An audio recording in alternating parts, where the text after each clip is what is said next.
Magandang buhay mga suki. Yan, direkta na po tayo. Magluluto na po tayo agad-agad. Ang una natin ilalagay ay gagamit tayo ng vegetable oil. Yan, lagyan natin siya ng oil. Mainit na yung ating mantika. Pwede na natin ilagay yung ating sibuyas. Sunahin natin siya.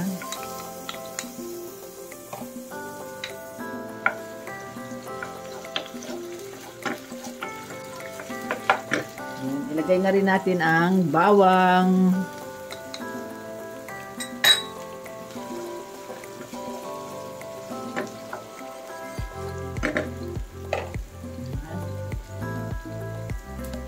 Then, lagyan natin siya ng paminta, black pepper.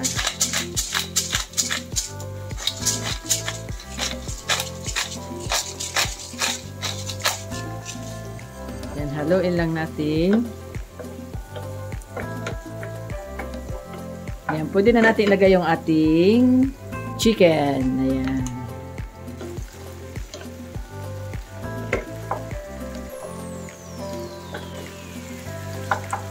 Pwede na natin ilagay mga suki yung ating hipon. Ayan, sinama ko na yung kanyang balat dahil kukunti lang naman siya. Pwede na natin ilagay mga suki yung ating ilalagay na gulay. Unahin natin ang carrot.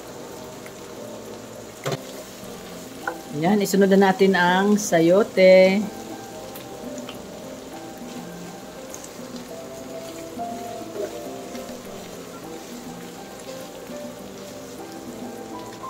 Lalagay tayo ng konting oyster sauce. Konting soy sauce.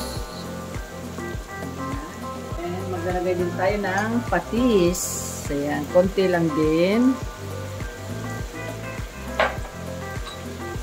Haluin na natin siya.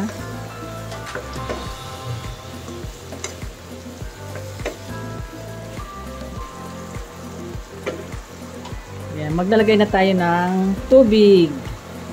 Ayan, lagyan natin siya. Then, takpan muna natin siya. Tingnan na natin mga suki. Ayan. Malambot na yung ating sayote at carrot. Pwede na natin ilagay yung ating kapartner lagi ng sayote at carrots, ang cabbage. Ayan, lagay na natin yan lahat.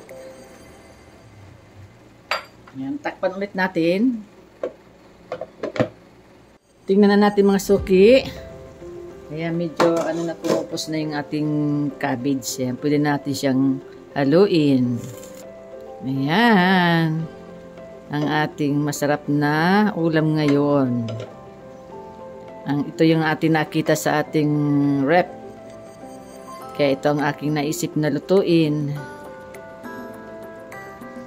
Yan, lagyan natin siya mga suki ng konting cornstarch. Pampalapot. Yan, haluin lang natin siya. Ayan, sarap po. Ayan. Okay na mga suki, wag na natin siya masyadong lutuin. Off na natin yung ating burner at atin ang ahunin. Ayan, sarap po.